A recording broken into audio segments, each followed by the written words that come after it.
Sen niye qardarlanmışsan, ha? Ha balam, oğlum, güzelim, qəşəngim. Üşümürsən sən? Balam benim. Can, can, can, can. Üşüyərsən, balam, niye qarnın üstündə uzanmısan? Hani portakal? Hani? Sizdə?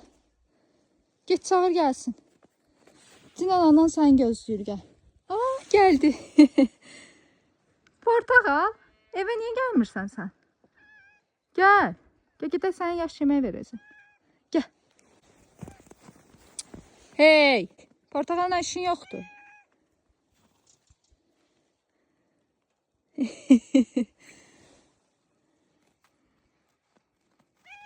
Gel, gel gedəyim.